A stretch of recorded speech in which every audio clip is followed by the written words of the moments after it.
दोस्तों, supreme court ने 28 जुलाई को बिहार में जो वोटर लिस्ट रिवीजन है एसआईआर में आधार और वोटर आईडी को वैलिड डॉक्यूमेंट्स के तौर पर स्वीकार करने में इलेक्शन कमीशन की अनिच्छा मतलब इच्छा नहीं जताने पर सवाल उठाया और कहा जिस हिसाब से चुनाव आयोग ये तर्क दे रहे थे कि ये फर्जी हो सकता है, जाली हो सकता है, तो सुप्रीम कोर्ट ने कहा कि कोई भी डॉक्यूमेंट्स जाली हो सकता है।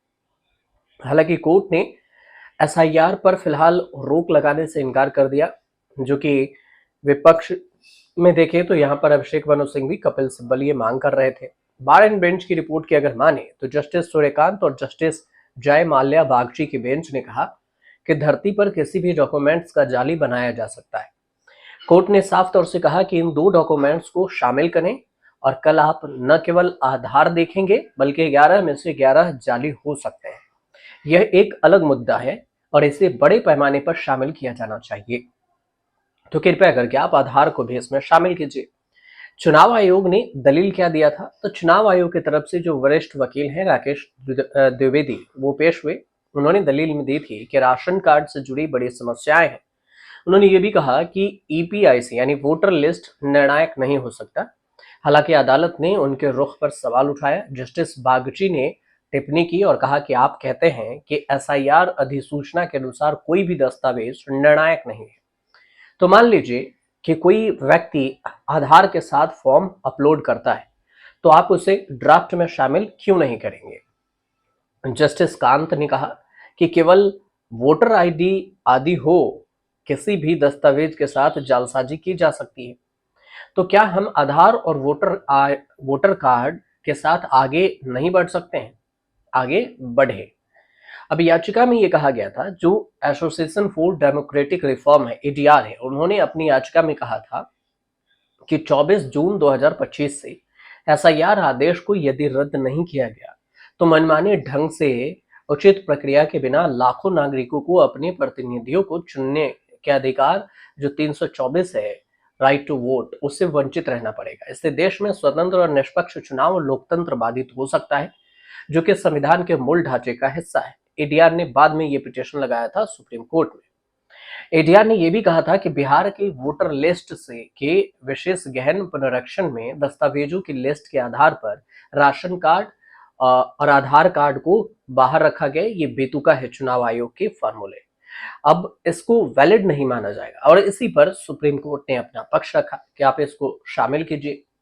मतलब एडीआर के आधार अस्थायी निवास प्रमाण पत्र से हटाने के बाद को सुप्रीम कोर्ट में भी सवाल उठाया गया। मतलब 3 डॉक्यूमेंट्स में से आधार, राशन और वोटर आईडी, जिसका जिक्र सुप्रीम कोर्ट ने 10 जुलाई की सुनवाई में भी किया था। और इसी पर फिर से सुप्रीम कोर्ट ने कहा कि जाली की बात करते हैं तो जाली तो कोई भी डॉक्यूमेंट्स हो सकता है, फर्जी कोई भी डॉक्यूमेंट्स बनाया जा सकता है। अब ये जो सुनवाई है कंटिन्यू है, मतलब लगातार है, 28 जुलाई को भी, 29 जुलाई को भी। एसी ने जो दलील दी उसमें कपिल सिब्बल ने कहा आयोग नहीं शामिल किया। सुप्रीम कोर्ट ने कहा कि आधार और वोटर आईडी को डॉक्यूमेंट्स में शामिल किया जा सकता है। चुनाव आयोग के वकील राकेश द्विवेदी का कहना हुआ कि राशन कार्ड पर आपत्ति है, वोटर आईडी इसलिए नहीं क्योंकि यह विशेष गहन पुनरीक्षण है। साथ ही कहा कि आधार फॉर्म में मेंशन है, तो फर्जी लोगों पर भी एक्शन लेने की बात हुई। सुप्रीम कोर्ट ने कहा कि आधार और वोटर आईडी को शामिल करें और जो कोई भी अगर फर्जी मिले तो case to case basic action ले, लेकिन आपको इन दोनों को 11 डॉक्यूमेंट में शामिल करना होगा और हम इस पर सुनवाई 29 जुलाई को भी कंटिन्यू रखेंगे। इस पर कहा गया है कि आप 29 जुलाई को भी हमें इस पर बताएं। अब याचिकाकर्ता को ड्राफ्ट पब्लिश होने तक में सवाल में बोला गया सुप्रीम कोर्ट की तरफ से कि हमने चुनाव आयोग का हल्फनामा पढ़ा है और हम इस पर आगे विचार करेंगे कि ये दोनों डॉक्यूमेंट्स को शामिल करेंगे या नहीं। पूरे देश भर में की जो बात हुई थी कि चुनाव आयोग कह रहा है कि पूरे देश में एसआईआर कराएगा।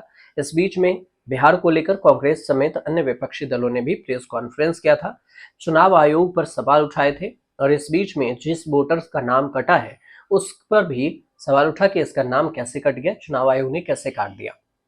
गलत आंकड़े की बात हुई थी और ये कहा गया था कि चुनाव आयोग अहंकार में डूब गया है। सुनवाई से एक दिन पहले यानी 27 जुलाई को कांग्रेस की तरफ से वरिष्ठ नेता है अभिषेक मनु सिंह भी और वकील भी हैं, उन्होंने एसआईआर की प्रक्रिया के तहत जो जारी आंकड़े हुए थे उसका हवाला देते हुए कहा था कि इसे तुरंत रोक देना चाहिए। सिंघवी ने कहा, चुनाव आयोग से जो जानकारी मिला उसमें बिहार में 63 लाख से ज्यादा वोटर्स का पता नहीं चल पाया।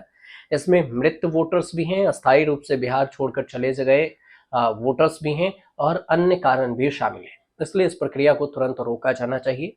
अब इस मामले पर सुनवाई हुई। जस्टिस सूर्यकांत और न्यायमूर्ति जय माल्या बागची की पीठ ने सुनवाई किया और 29 जुलाई 28 और 29 जुलाई दोनों को इसमें सुनवाई लगातार होती रहे।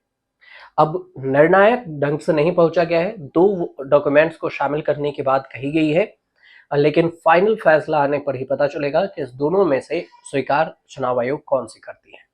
इस पर कुछ भी अगर जानकारी आएगी तो हम अपडेट आपको जरूर बताएंगे। फिलहाल आप हमसे जुड़िए, हमारे चैनल को सब्सक्राइब कीजिए और कमेंट जरूर कीजिएगा।